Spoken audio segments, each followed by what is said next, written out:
Hey guys! Today is my April wrap-up, and I was surprised at the amount of books I actually got read this month. I guess the first two can't really be counted as books. Percy Jackson and the Olympians, The Ultimate Guide by some random person, it doesn't say on the cover. And then I read Percy Jackson, The Demigod Files by Rick Riordan.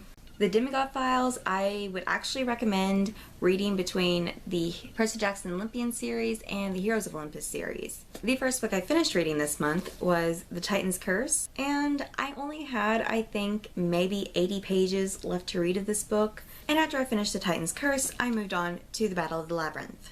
This book, I think, ended up being my second favorite. I had a lot going on when I was reading this book, so it took me about 4 days to read it, but I think I could have read it in one. It was just so good.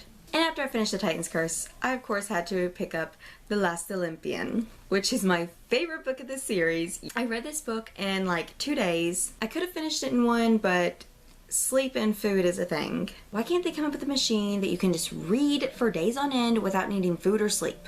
All three of these books got a 5 out of 5 stars. The next book I read was The Lost Hero, the first book in the Heroes of Olympus series by Rick Riordan. This book really surprised me because I went into it with like really low expectations because Percy wasn't in it, but I was actually surprised that I enjoyed the characters and the storyline, and it got a solid 4 out of 5 stars. And the last book I read this month was The Son of Neptune, the second book in the Heroes of Olympus series. This book got a 4 out of 5 stars as well, though if I had to pick which one I thought was better, I think I would go with Lost Hero.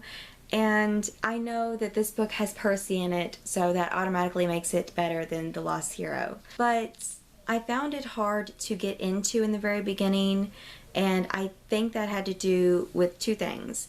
My expectations for this book were way too high because Percy was in it. And the second thing was the fact that all the Roman terminology took so long for me to get into.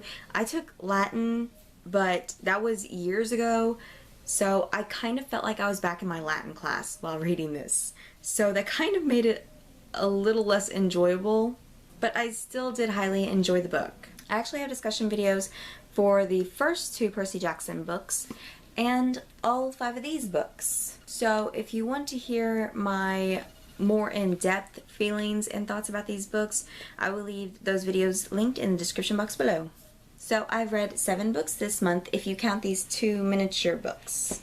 If those don't count, I read 5 books, which I still think is pretty good considering 2 of these are 500-page books. Really heavy 500-page books. Sadly, I did not finish reading the Heroes of Olympus series, so I didn't get to read The Trails of Apollo, which is the Peruse Utopia book of the month. I'm really upset about that, but I didn't want to rush through the books. I wanted to savor them because I know it'll be a while before the second book of this series comes out, and I will be in withdrawal. I will be reading this book as soon as I finish the last 3 books of the Heroes of Olympus series, though. You can bet on it. Well, that is it for this video. Thanks for watching. I'll see you next time. Bye!